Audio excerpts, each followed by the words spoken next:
산림청장님, 예. 이번 장마철 산사태 인명 피해가 가장 많이 난 곳이요. 8월 첫째 주인데요.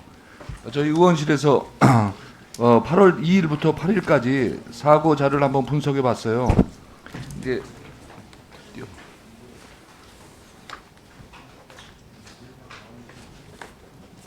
띄워봐.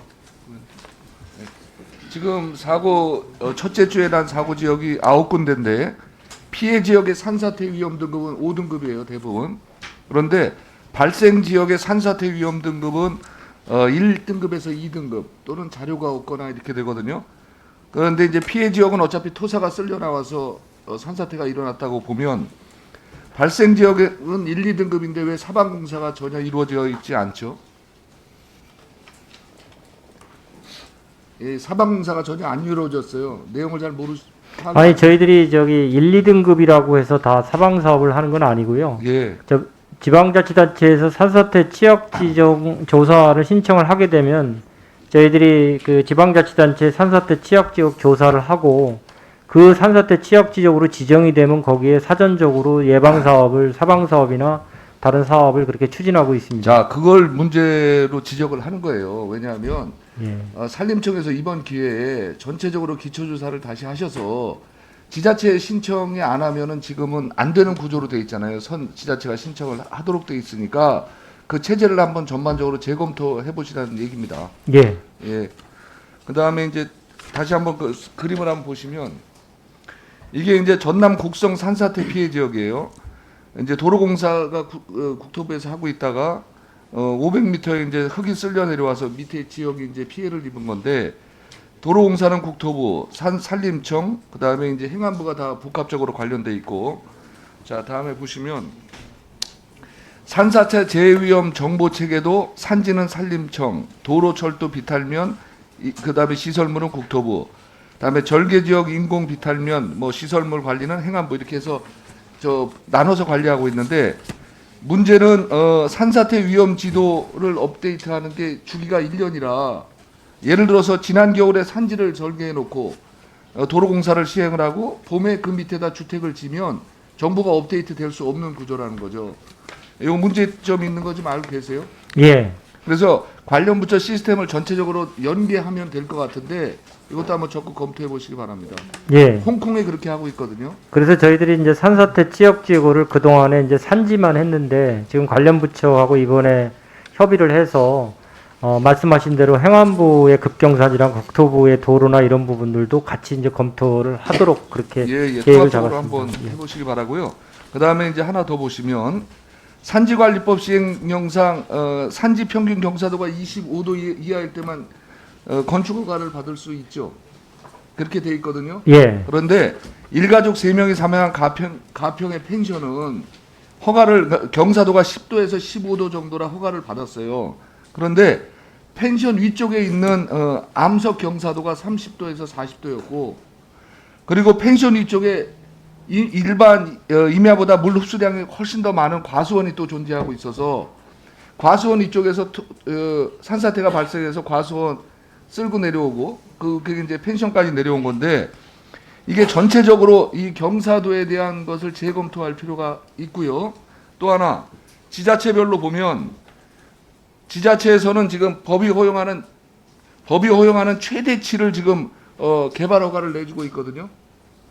지금 말고 있습니다. 예, 그래서 이런 걸 전체적으로 경사도를 포함을 해가지고 재검토할 필요가 있습니다. 이것도 한번 제도적으로 전반적으로 한번 검토해 주시고요. 그리고 산사태 현장 예방단 있죠. 예, 예. 그분들 그 산림 자격증을 보유한 사람이 몇 프로나 되죠? 산사태 예방단에서 지금 현재 자격증 제도를 운영하고 있지는 않습니다. 아니 그래도 저희가 파악한 데는 한 10% 정도 가지고 계신 것 같아요. 그런데 곡성군 예에서 보겠지만 이분들이 예찰을 했어요. 근데 별 문제가 없다고 했거든요. 이번 기회에 산사태 현장 예방단에 대한 제도도 한번 전반적으로 검토해 주시기 바랍니다. 예, 알겠습니다. 그래서 예. 지금 말씀드린 이 산사태에 관련되는 제도를 종합적으로 한번 검토를 하셔가지고 종감정원까지 한번 제출을 해주세요. 그렇게 하겠습니다. 방향을요. 예. 그다음에 산림조합 중앙회 회장님. 네. 면세유 공급 실태 제대로 이루어지고 있습니까? 네. 아, 이루어지고 있어요. 네. 그런데 그 제도가 시행된 2003년부터 면세유 부정 사용을 적발한 조치가 몇 건입니까? 지금 현재는 이제 그 거의 없습니다만 과거에 그 오류로 인해서 한 건 정도가 법인에게 아니, 나간 경우 저희가 자료 받은 거는 하나도 없어요. 실태 조사 결과가 없다고. 네. 그런데 지난해 산림청에서 자체 감사를 실시했는데 여러 건의 문제가 발생된 거 알고 계세요? 네. 그럼 어떻게 그 자체적으로 조사한 거하고 산림청 감사하고 이렇게 차이가 납니까? 그때 이제 2019년도에 그 감사에 지적된 게 이제 바로 오류로 인해서 그 법인에게 잘못 그럼 감사가 잘못된 거예요? 아닙니다. 그 저기 그러니까 개인한 면세유 실태 조사가 제대로 되고 있습니까 없습니까?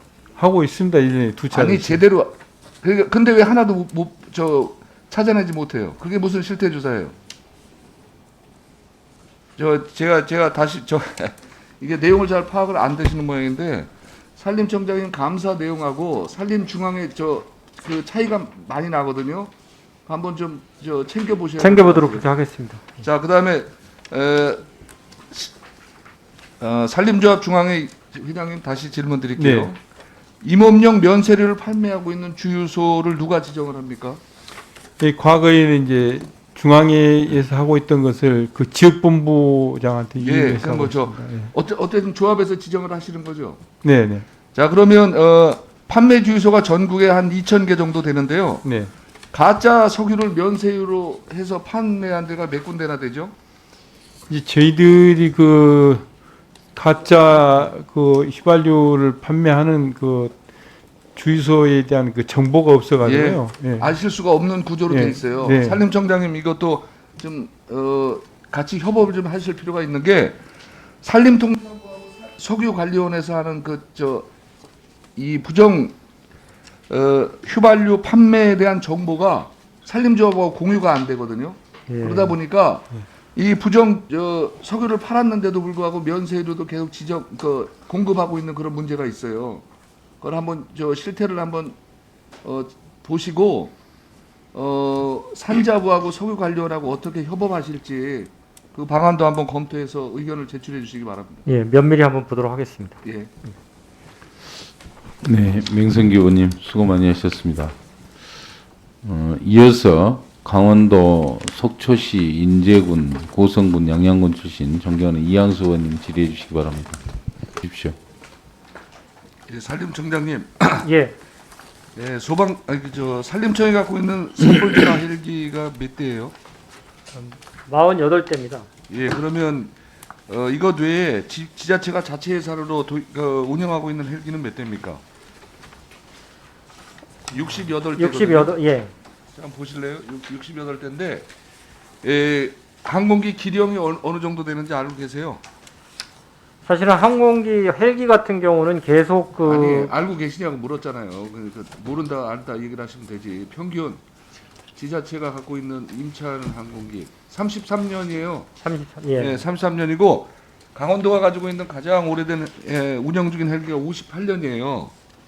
자 보세요. 그러면 근데 실질적으로 출동 횟수를 비교해 보면 58년짜리 산림청 보유됐어 헬기하고 강원도 임차 헬기를 보면 강원도 임차 헬기가 훨씬 더 많이 출동을 하고 있어요. 그다음에 그 사고 최근에 그 지자체가 임차한 헬기에서 인명 사고도 많이 났고요.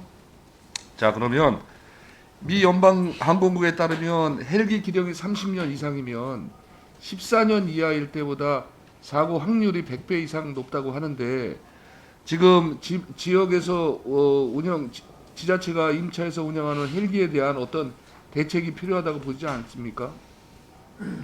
예, 어쨌든 뭐 검토를 해보도록 하겠습니다. 근데 의원님 저희는 그 산불 현장에 가보면 지방자치단체가 가지고 있는 임차 헬기의 그 물의 양이 500리터에서 1000리터 정도에 해당하고 저희 산림청에 가지고 있는 대형 헬기는 3000리터, 초대형 헬기는 8000리터입니다. 그래서 실제로 산불 현장에서 산불을 끄는 헬기는 저희 산림청이 다 주력 헬기고 압도적으로 하고 있어요. 그래서 지방자치단체에서 가지고 있는 임차 헬기는 소규모 산불이라든가 이런 데 유용을 하거든요. 지금 저 질문의 초점을 잘 하시는데 그 제가 산불 진화의 효율성을 여쭤본 게 아니라 이게 정상적으로 하면 지자체가 갖고 있는 게 아니라 산림청에서 전체적으로 커버를 해야 되는데 예산이나 인력 이런 여건이 안 되니까 지자체 가서 보조 수단으로 하는 거 아니에요? 예, 그렇습니다. 자, 그러면 이거 전체 산불을 관리하는 주체가 어디입니까? 산림청입니다. 그러면 산림청에서 지금 제가 질의한 게 이 효율적으로 운영되고 있느냐? 제가 지자체가 임차에서 쓰는 항공기들의 기령이나 관리에 문제가 있으니 이거를 통합해서 갈 수 있는 방안을 한번 검토해 보라고 말씀드린 거지. 그 산림청의 산불 진화 효율적이다 아니다 이런 말씀을 드린 게 아니에요. 그러면 그 논리대로 하면은 지자체는 임차 헬기가 가지고 있을 필요가 없지. 네, 의원님 걱정해 주시는 건 잘 아는데 이제 기재부에서 그런 자료를 가지고 이제 지방자치단체 헬기 지원 예산 요청을 하면 계속 기재부에서 그걸 합의를 안 해줘서 예, 제가 드린 예산하고 말씀입니다. 인력에 제한이 있다는 건 이해가 되는데요. 예. 그렇기 때문에 산림청에서는 종합적인 산불 진화 계획 그리고 산불 진화 시에 이러한 문제점들을 누가 이걸 만들어서 하겠어요. 산림청 외에는 없다고. 그러니까 저 종합적으로 다시 만드셔가지고 설득력 있게 좀 설득을 해주셔야지. 58년짜리 헬기 운행을 하는데 괜찮으시다고 보면 아니, 괜찮은 게 아니고 어쨌든 것 같아요. 문제의 심각성을 잘 인식하고 적극 노력하겠습니다. 예, 한번 좀 보세요. 그래가지고 검토해서 좀 알려주세요. 예. 자, 다음에 또 소나무 재선충이요. 경기도와 강원도로 급속히 확산되고 있는 거 알고 계시죠? 예, 예. 특히 이제 잣나무들의 감염이 늘면서 대응이 좀 힘들어지고 있는데 보세요. 이제 전국적으로 확산되고 있고 2000년에 비해서 그런데 이제 이 잣나무 같은 경우에는 소나무에 비해서 고사기간이 길고 소유주들이 이제 잣을 팔아야 되니까 좀 대응이 소극적이어서 어려운데 예산은 어떻게 확보를 하고 계세요? 기재부는 전체적으로 피해 본수에 대한 부분에 대해서 줄어들고 있다고 해서 예산 확보에 대해서 좀 소극적입니다. 근데 어쨌든 저희들이 전체적으로 본수는 늘어나지만 줄어들지만 지역이 늘어나기 더 때문에 어려워져 내용적으로 더 힘드시잖아요. 어렵고 예. 잔다무 그러면 그거를 시연을 해주시든지 어떤 형태로 가서 설득을 해야지. 기재부가 예산 안 준다고 그냥 안 하고 계시면 이건 좀 문제가 있는 것 같아요. 자, 그리고 재선축이 이제 급속도로 확산되면 북쪽으로 갈 개연성도 높은데 예. 지금 남북 산림 협력 회의가 운영이 잘 안 되죠. 예. 하노이 이 결렬 이후로 지금 중단돼 있습니다. 예, 남북 관계 호전도로 그리고 협력 관계를 좀 구축할 수 있도록 준비를 좀 하셔야 될 것 같고요. 예. 자, 돌발 병해충에 대해 잠깐 질의를 드리겠는데 기후 변화로 이제 이게 자주 하고 예측할 수 없을 정도로 발생 가능성이 늘고 있는데 최근 10년간 32건이 발생을 했어요. 예. 특별하게 조치 취하신 거 있으세요?